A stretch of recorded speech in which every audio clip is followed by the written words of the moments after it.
பார்த்தீங்கன்னா, நம்மளோட ஆதார் கார்டுல நம்ம ஆல்ரெடி லிங்க் பண்ணியிருக்கிற மொபைல் நம்பர வந்து சேஞ்ச் பண்றதுக்கு ஆன்லைன்லேயே வந்து ஒரு சூப்பரான ஆப்ஷன வந்து குடுத்துருக்காங்க.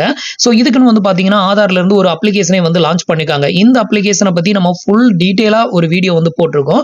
அந்த வீடியோவோட லிங்க் வந்து பார்த்தீங்கன்னா, கீழ ரிலேட்டட் வீடியோஸ்ல குடுத்துருக்கேன். அந்த லிங்க கிளிக் பண்ணீங்கன்னா, உங்களுக்கு ஃபுல் வீடியோஸ் வந்து ஓப்பன் ஆகும். ஸோ, இந்த ஒரு அப்ளிகேஷன ஃபுல் டீட்டெயிலா ரிவ்யூ பண்ணியிருக்கேன். என்னென்ன ஆப்ஷன், என்னென்ன ஃபியூச்சர்லாம் இருக்கு, எப்படி யூஸ் பண்றது அப்படின்னு சொல்லிட்டு, இந்த ஒரு அப்ளிகேஷன்ல தான் வந்து பார்த்தீங்கன்னா, நம்மளோட மொபைல் நம்பர கரெக்ஷன் பண்றதுக்கான அந்த ஒரு நியூ ஃபியூச்சர் வந்து குடுத்திருக்காங்க. ஸோ நீங்க அந்த ஃபுல் வீடியோஸ் பார்த்தீங்க அப்படின்னா, அதுக்கு கீழயே வந்து அப்ளிகேஷன் டவுன்லோட் பண்றதுக்கான லிங்க்குமே வந்து குடுத்திருக்கேன். அந்த லிங்க கிளிக் பண்ணி டவுன்லோட் வந்து பண்ணிக்கோங்க. நீங்க Play Storeல போயிட்டு சர்ச் பண்ணீங்கன்னா நெறைய அப்ளிகேஷன் வந்து காமிக்கும். ஸோ அது வந்து உங்களுக்கு கன்ஃப்யூஸும் ஆகும். ஸோ இப்போ வந்து பார்த்தீங்க அப்படின்னா, உங்களோட ஆதார் கார்டுல உள்ள மொபைல் நம்பர மாத்தணும் அப்படின்னு நெனச்சீங்கன்னா, ரூ. 75 சார்ஜஸ் வந்து பண்றாங்க. இது ஆன்லைன்லயே நீங்க பே பண்ணி நீங்க வந்து சேஞ்சஸ் ரிக்வெஸ்ட் குடுத்துட்டீங்கன்னா, வித்தின் 30 டேஸ்க்குள்ள வந்து பார்த்தீங்கன்னா, உங்களோட மொபைல் நம்பர் வந்து ஆன்லைன்ல வந்து அப்டேட்டட் வந்து ஆயிரும். பழைய மொபைல் நம்பருக்கு பதிலா நியூ நம்பர அப்டேட்டட் வந்து பண்ணிக்கலாம்.